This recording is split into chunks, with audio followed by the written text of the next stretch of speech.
Ya, Bapak Ibu yang kasih Tuhan, kita sebagai orang percaya, ya, kita juga disebut orang-orang Kristen. Ya. Bapak Ibu yang kasih Tuhan, setiap agama punya ciri, ya, punya tanda. Ya, kakak tua kita, ya, Yudaisme, lambang keagamanya bintang Daud dan kaki Dian. Amin. Saudara sepupu kita, bulan bintang. Kita orang percaya Tuhan Yesus, lambangnya, tandanya salib. Amin. Nah, Bapak Ibu yang kasih Tuhan, setiap lambang, setiap tanda memiliki makna, ada artinya. Begitupun untuk saudara saya sebagai orang percaya, ya, bahwa kita mempunyai lambang, tanda kepercayaan kita adalah salib. Memang betul di dalam salib itu banyak berbicara kasih, penderitaan dan lain sebagainya. Tetapi salib juga berbicara tentang vertikal dan horizontal. Amin. Vertikal berbicara tentang hubungan pribadi kita dengan Tuhan. Horizontal berbicara hubungan pribadi kita dengan sesama manusia. Ya, sebetulnya sebaiknya di dalam gereja itu ada lambang salib. Tapi ini mah kayak gedung ya. Lambang salib itu harus ada sebetulnya. Biasanya gereja-gereja mainstream, ya, gereja-gereja lama itu pasti ada. Dan memang seharusnya ada. Nah, Bapak Ibu yang kasih Tuhan, ya, berbicara tentang horizontal hubungan dengan sesama manusia pun itu adalah bagian daripada kita bukti kita punya hubungan dengan Tuhan. Bagaimana kita bisa berbicara kita memiliki hubungan pribadi dengan Tuhan.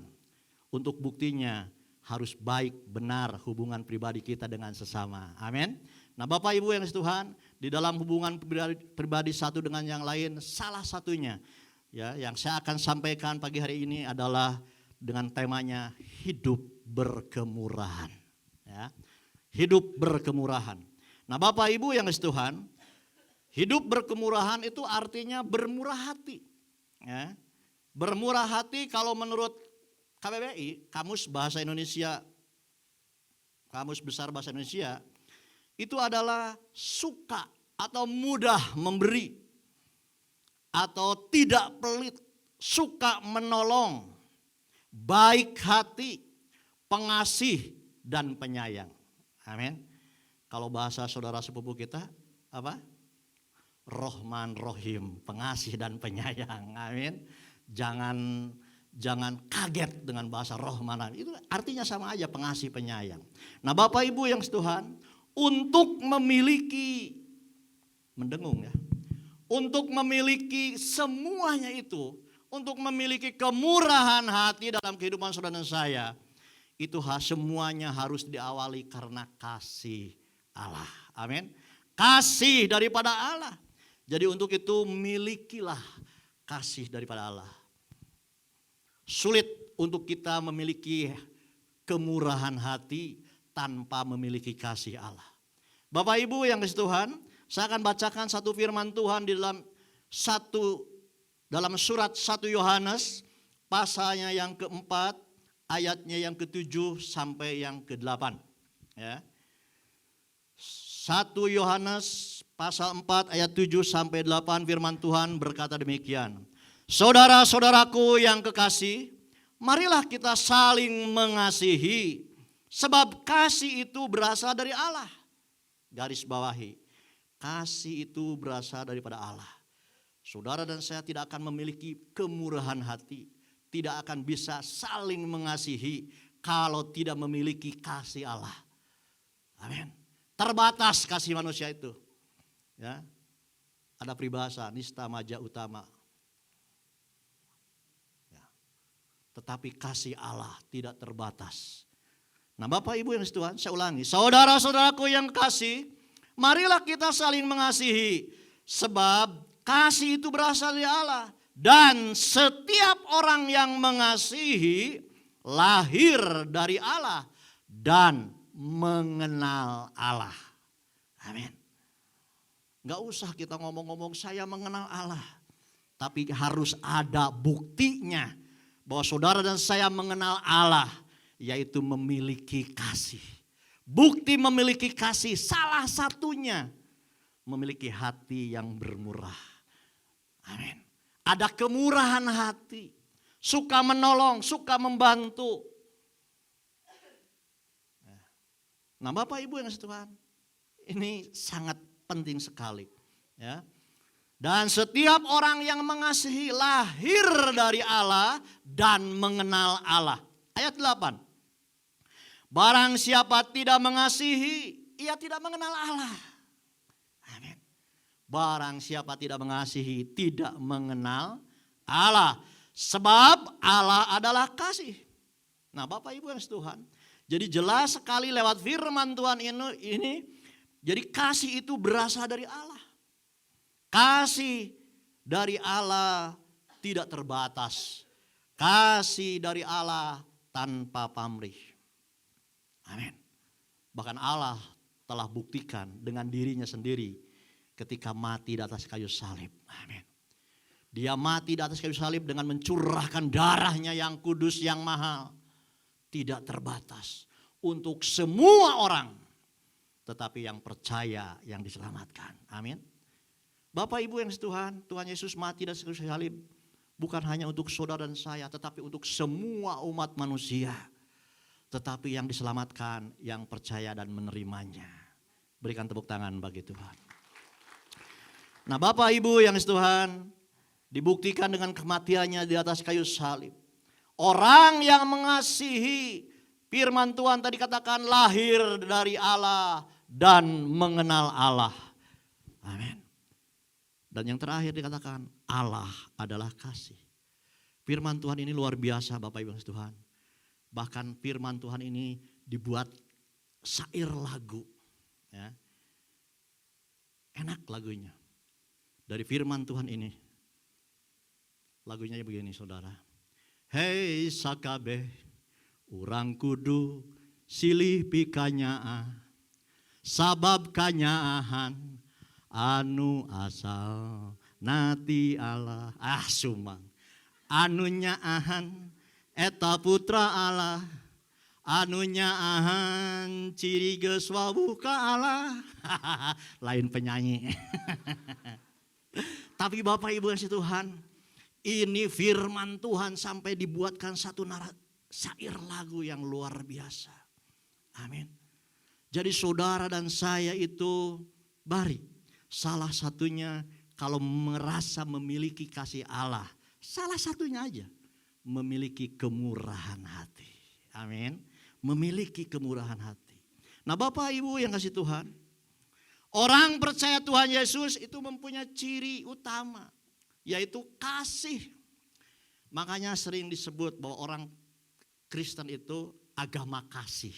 Betul? Orang luar suka bilang agama Kristen itu agama kasih. Ya. Kalau sepupu kita kan kadang disebutnya agama tauhid. Kita ini agama kasih. Tetapi Bapak Ibu yang kasih Tuhan bukan berarti kita juga tidak tauhid. Amin. Ya. Allah kita esa, firman Tuhan katakan. Cuman pribadi Allah yang memiliki roh dan memiliki firman. Karena Allah kita adalah Allah yang hidup. Kalau Allah hidup pasti memiliki roh.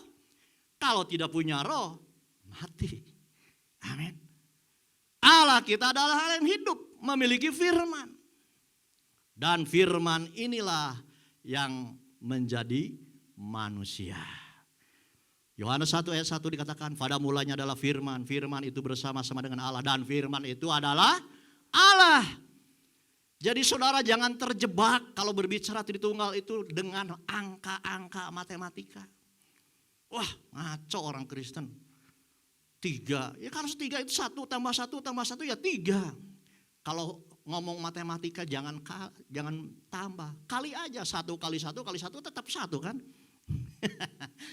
Nggak bisa itu jadi standar.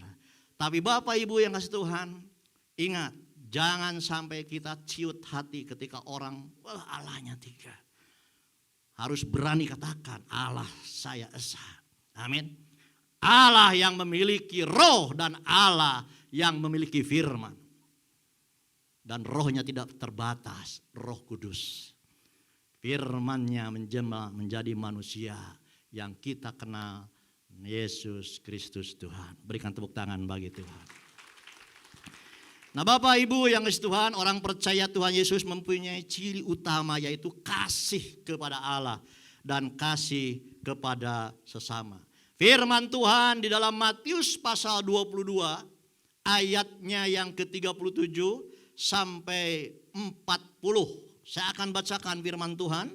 Matius pasal 22 ayat 37 sampai 40. Dikatakan, jawab Yesus kepadanya, kasihilah Tuhan Allahmu dengan segenap hatimu dan dengan segenap jiwamu dan dengan segenap akal budimu.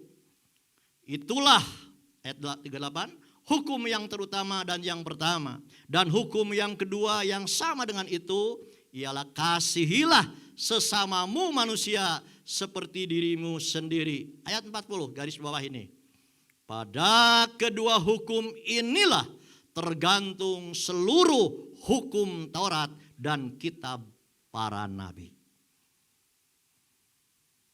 Saya ulangi, pada kedua hukum inilah, yaitu kasih kepada Allah dan kasih kepada sesama, tergantung seluruh hukum Taurat dan kitab para nabi.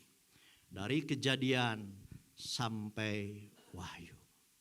Perjanjian lama seluruhnya, perjanjian baru seluruhnya. Intisarinya yaitu mengasihi Allah dan mengasihi sesama. Amin. Berikan tepuk tangan bagi Tuhan.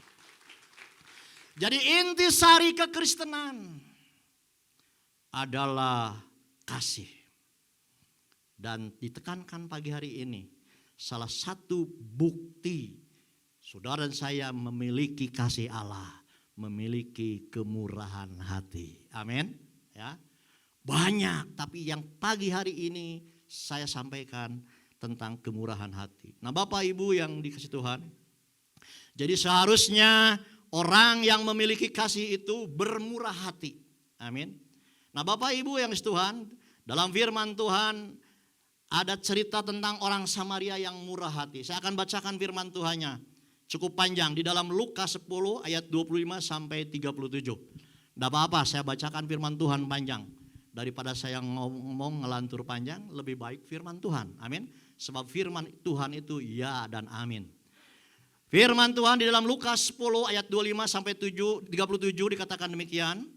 Pada suatu kali berdirilah seorang ahli Taurat untuk mencobai Yesus. Katanya, Guru, apa yang harus kuperbuat untuk memperoleh hidup yang kekal? Pertanyaan ini sebetulnya serius. Ya, sebab pertanyaannya bukan untuk di dunia ini saja. Tetapi ahli Taurat ini bertanya untuk kekekalan. Dia memikirkan untuk nanti kekekalan. Apakah saudara dan saya sering berpikir untuk kekekalan? Tentang nanti sesudah kita dipanggil pulang ke rumah Bapa. Amin. Kadang kita disibukkan dengan pertanyaan-pertanyaan yang ada di dunia ini. Tidak salah, tapi hidup harus punya prioritas. Di dunia ini sementara. Firman Tuhan katakan 70-80 kalau lebih itu bonus saudara. Tetapi justru yang sementara ini menentukan kekekalan di mana nanti kelak kita berada. Jadi ahli Taurat ini luar biasa pertanyaannya kalau menurut saya. Amin. Sebab dikatakan pada suatu kali berdiri seorang ahli Taurat untuk mencobai Yesus, katanya, Guru, apa yang harus kuperbuat untuk memperoleh hidup yang kekal? Jawab Yesus kepadanya, apa yang tertulis dalam hukum Taurat? Apa yang kau baca di sana?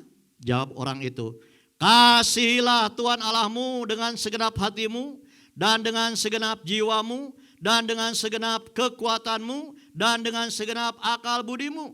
Dan kasihilah sesamamu manusia seperti dirimu sendiri. Kata Yesus kepadanya, jawabanmu itu benar.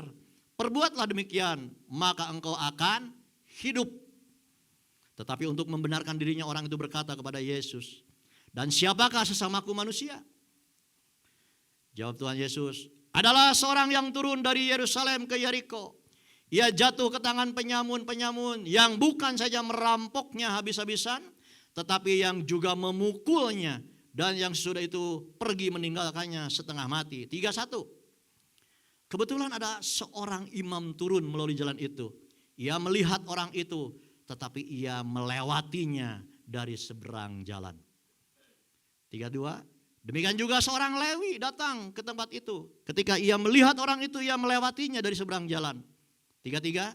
Lalu datang seorang Samaria yang sedang dalam perjalanan ke tempat itu. Dan ketika ia melihat orang itu, tergeraklah hatinya oleh belas kasihan. 3:4. Ia pergi kepadanya lalu membalut luka-lukanya sesudah ia menyiraminya dengan minyak dan anggur. Kemudian ia menaikkan orang itu ke atas keledai tunggangannya sendiri, lalu membawanya ke tempat penginapan dan merawatnya. 3:5. Keesokan harinya ia menyerahkan 2 dinar kepada pemilik penginapan itu, katanya, rawatlah dia, dan jika kau belanjakan lebih dari ini, aku akan menggantinya waktu aku kembali. 3:6. Siapakah di antara ketiga orang ini menurut pendapatmu adalah sesama manusia dari orang yang jatuh ke tangan penyamun itu? Jawab orang Farisi, orang yang telah menunjukkan belas kasihannya kepadanya. Saya ulangi, orang yang telah menunjukkan belas kasihan kepadanya. Kata Yesus kepadanya, pergilah dan perbuatlah demikian. Amin. Nah, Bapak Ibu yang Tuhan, sesama manusia itu siapa? Tuhan Yesus berkata, yang memiliki belas kasihan. Amin. Yang memiliki belas kasihan. Kadang kita biasanya terpesona, terkagum-kagum, ya, seperti yang di ayat 25. Ayat 25 tadi dikatakan apa? Pada suatu kali berdirilah, bukan 25, ayat yang ke-31. Seorang imam, ya, melihat orang itu, tetapi ia melewatinya dari seberang jalan. Cuek seorang imam. Saudara, siapa imam? Imam itu pemimpin rohani. Saudara, amin. Mungkin kalau sekarang apa? Gembala, pendeta, atau mungkin ya pemimpin rohani lah. Bapak Ibu yang Tuhan, jangan terpesona dengan jabatan imam, tapi lihatlah dari buah-buahnya. Amin. Ya. Jangan terpesona umpamanya dengan Pak Jajang. Tapi lihatlah kelakuannya baik enggak, benar enggak. Nilai bukan dari jabatannya, tetapi dari kehidupannya. Amin. Saudara, tapi kadang manusia tersilap, ya, melihat apalagi imam, pemimpin yang namanya masyhur, besar, ya, atau kalau gembala itu banyak jemaatnya, besar gedungnya, terkenal, termasyhur. Kadang orang terkesima dengan itu, amin. Tetapi sebetulnya kita harus kagum atau bangga melihat imam itu dari tingkah laku, tindakan, ucapannya, dari kehidupan sehari-harinya. Amin. Begitu juga Bapak Ibu yang dikasihi Tuhan, ya. Dikatakan ayat 32, seorang Lewi melihat orang itu, tetapi ia melewatinya dari seberang jalan. Nah, Bapak Ibu yang dikasihi Tuhan, siapa Lewi? Lewi itu pelayan-pelayan di rumah Tuhan. Amin. Ya, kalau sekarang mungkin di gereja full timer, ya, yang bekerja sepenuh waktu di gedung gereja, di gereja. Bapak Ibu yang kasih Tuhan, ternyata tidak jadi jaminan, ya, bukan sesama manusia, baik imam, pemimpin rohani maupun pelayan Tuhan, kalau tidak memiliki hati yang berbelas kasihan. Amin. Tetapi sebaliknya, di ayat 33 tadi dikatakan seorang Samaria, ketika melihat orang itu tergerak oleh belas kasihan. Bapak Ibu yang setuhan, siapa orang Samaria? Orang Samaria itu adalah orang yang tidak dipedulikan. Orang dianggap berdosa. Ya. Orang yang kurang dipandang oleh orang-orang Farisi, orang-orang Saduki. Tetapi ternyata kehidupannya saudara luar biasa. Dia memiliki belas kasihan. Dikatakan seorang Samaria melihat orang itu tergerak oleh belas kasihan. Amin. Kita kagum dengan orang Samaria yang tidak dianggap dan tidak dipandang sebelah mata. Mungkin ini gambaran orang yang dianggap awam. Tetapi ternyata memiliki belas kasihan. Dibuktikan dengan memiliki kemurahan hatinya, yaitu suka menolong. Amin. Bapak Ibu yang kasih Tuhan, jadilah saudara dan saya orang-orang yang memiliki belas kasihan. Amin. Berikan tepuk tangan bagi Tuhan. Bapak Ibu yang kasih Tuhan, kemurahan hati atau bermurah hati itu salah satu dari buah roh. Sebab firman Tuhan dikatakan di dalam Galatia pasal 5 ayat 22 sampai 23 berkata demikian. Galatia 5 ayat 22 sampai 23. Tetapi buah roh ialah kasih, sukacita, damai sejahtera, kesabaran, kemurahan. Ada di situ ya.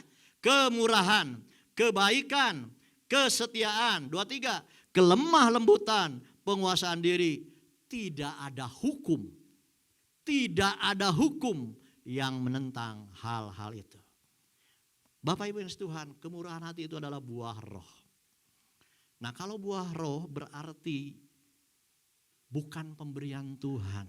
Amin. Ya. Kalau karunia itu pemberian Tuhan. Tetapi kalau buah roh itu proses kehidupan saudara dan saya. Yang namanya pohon untuk sampai berbuah itu memerlukan panjang waktunya. Mulai ditanam biji, berakar, bertunas, tumbuh. Ada rantingnya, ada daunnya, ada bunganya sampai berbuah. Memerlukan waktu untuk memiliki kemurahan hati yang adalah salah satu dari buah roh. Itu adalah proses. Amin. Jadi kemurahan bukan karunia tetapi buah roh. Hasil proses. Artinya Bapak Ibu yang kasih Tuhan harus diajarkan, harus dipraktekkan, harus dibiasakan. Dan ini perlu waktu. Bapak Ibu yang kasih Tuhan harus diajarkan. Ya kalau sebagai orang tua kepada anak sejak kecil, sedini mungkin. Tetapi yang terutama ada yang diteladaninya. Amin. Kalau anak-anak siapa yang harus menjadi teladannya? Orang tua. Orang tua. Bapak Ibu yang Tuhan, bagaimana anak-anak kita memiliki kemurahan hati kalau teladannya yang sehari-hari bertemu di keluarga, di rumah tangga tidak memiliki kemurahan hati. Rasanya itu jauh untuk terlaksana. Amin. Jadi sangat penting sekali Bapak Ibu yang Tuhan, bahwa kemurahan hati ini adalah buah roh. Ada proses yang harus dilakukan, diajarkan, diteladani oleh orang tuanya. Memberikan teladan maksud saya. Nah Bapak Ibu yang kasih Tuhan, oke, itulah yang namanya buah roh. Penting sekali Bapak Ibu. Jadi Bapak Ibu yang kasih Tuhan, mari kita praktekkan. Bukan di gereja, bukan di tempat pekerjaan, mulai di rumah tangga. Amin. Dimulai di rumah tangga, di keluarga. Ya, saya akan bacakan juga firman Tuhan, ya. Di mana judul perikopnya itu saling membantulah kamu, saudara dan saya. Saya akan bacakan firman Tuhan di dalam Galatia pasal 6, tetapi karena terlalu panjang saya akan ambil 3 ayat saja. Galatia pasal 6 ayatnya yang kedua, yang ke-9 dan yang 10. Jadi loncat ya. Dikatakan Galatia pasal 6 ayatnya yang kedua, bertolong-tolonganlah menanggung bebanmu, demikianlah kamu memenuhi hukum Kristus. Loncat 9. Janganlah kita jemu-jemu berbuat baik, karena apabila sudah datang waktunya kita akan menuai jika kita tidak menjadi lemah. Ayat 10, karena itu selama masih ada kesempatan bagi kita, marilah kita berbuat baik kepada semua orang, tetapi terutama kepada kawan-kawan seiman. Amin. Nah Bapak Ibu yang kasih Tuhan, hidup berkemurahan itu ternyata kalau lewat firman Tuhan tadi yang pertama, Di dalam Galatia 6 ayat 2, bertolong-tolonganlah menanggung bebanmu, demikianlah kamu memenuhi hukum Kristus. Ketika kita suka menolong, suka membantu, ya, itu artinya firman Tuhan berkata, kamu sedang memenuhi hukum Kristus. Ini firman Tuhan, saudara. Sekali lagi saya baca, bertolong-tolonganlah menanggung bebanmu, demikianlah kamu memenuhi hukum Kristus. Apa artinya hukum? Hukum itu aturan, dan kalau dilanggar ada sanksi. Coba saudara naik motor atau naik mobil di jalan, pas di perapatan ada lampu kuning, hijau, merah. Itu aturan dari pemerintah. Ketika kita melanggar ada sanksi. Apalagi sekarang di kota besar pakai CCTV ya. Langsung nanti pelanggarannya datang ke rumah. Luar biasa. Nah ini Bapak Ibu kasih Tuhan. Jadi jangan dianggap sepintas lalu. Ternyata bermurah hati itu adalah kita sedang memenuhi hukum Tuhan. Hukum Kristus. Dan saudara saya harus mengerti artinya hukum. Hukum itu peraturan. Ketika kita tidak melakukan, ada sanksi. Amin. Seperti tadi contoh, kendaraan yang melewati lampu merah. Ada sanksi. Nah Bapak Ibu yang ini penting sekali ya. Jadi tanda mengasihi Tuhan adalah mengasihi sesama. Ya.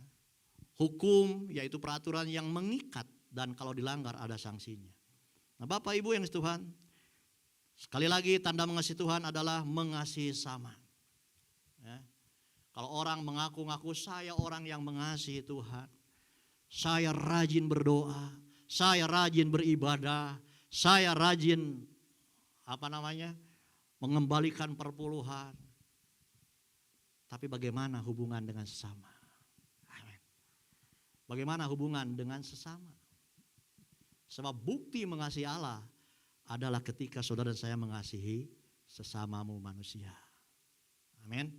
Saling membantu, saling menolong, supaya ada keseimbangan di dalam kehidupan.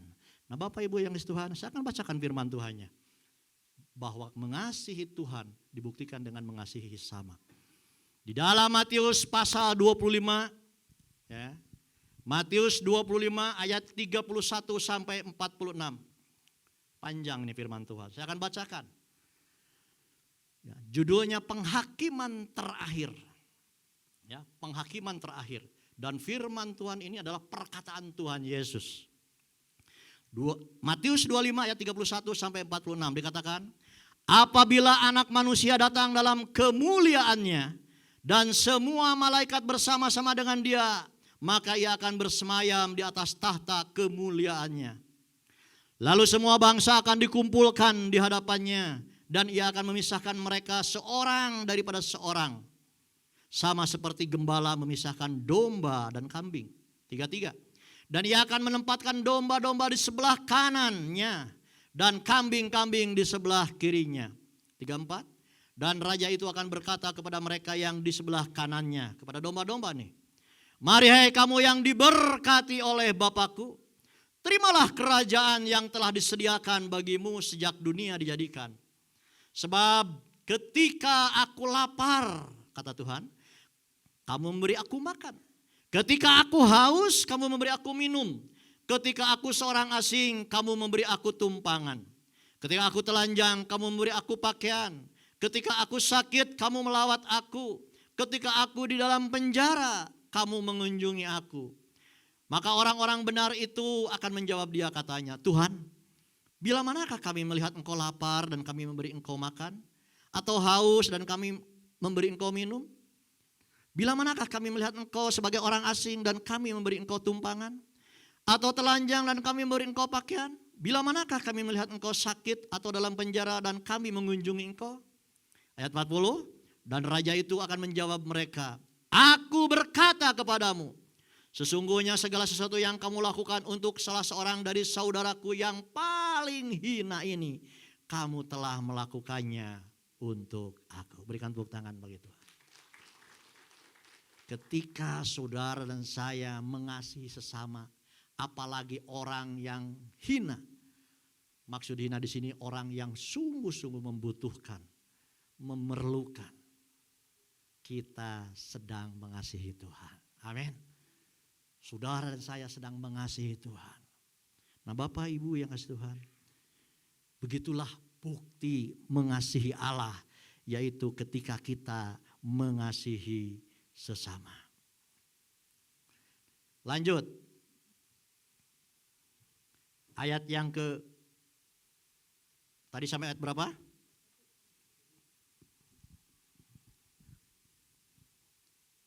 Lanjut 41 ya.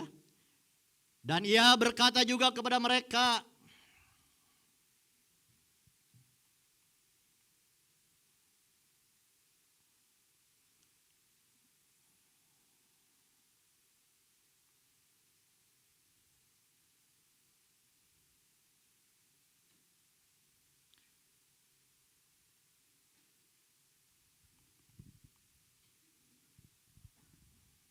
sebentar Bapak Ibu Tuhan.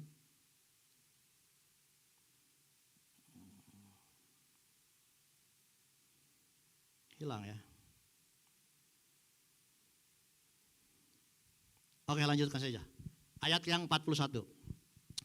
Dan ia akan berkata juga kepada mereka yang di sebelah kirinya, nyahlah dari hadapanku, hei kamu orang-orang terkutuk.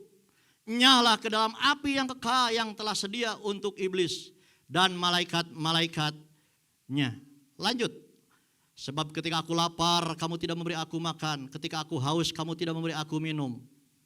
Ketika aku seorang asing, kamu tidak memberi aku tumpangan. Ketika aku telanjang, kamu tidak memberi aku pakaian. Ketika aku sakit dan dalam penjara, kamu tidak melawat aku.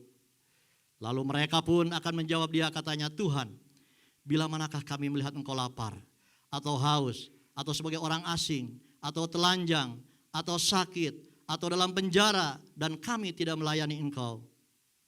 Maka ia akan menjawab mereka, aku berkata kepadamu, sesungguhnya segala sesuatu yang tidak kamu lakukan untuk salah seorang dari yang paling hina ini, kamu tidak melakukannya juga untuk aku. Amin. Jelas sekali firman Tuhan. Ketika kita tidak melakukannya, berarti kita sedang tidak melakukannya kepada Tuhan. Amin. Artinya kita tidak mengasihi Tuhan. Jadi Bapak Ibu yang dikasihi Tuhan, mari pagi hari ini saya sampaikan kebenaran firman Tuhan. Bukan yang vertikal saja, tetapi yang horizontal juga. Amin. Hubungan pribadi lepas pribadi sesama manusia. Sebab ketika kita melakukan itu, kita sedang membuktikan diri bahwa saudara dan saya mengasihi Tuhan. Tuhan Yesus memberkati.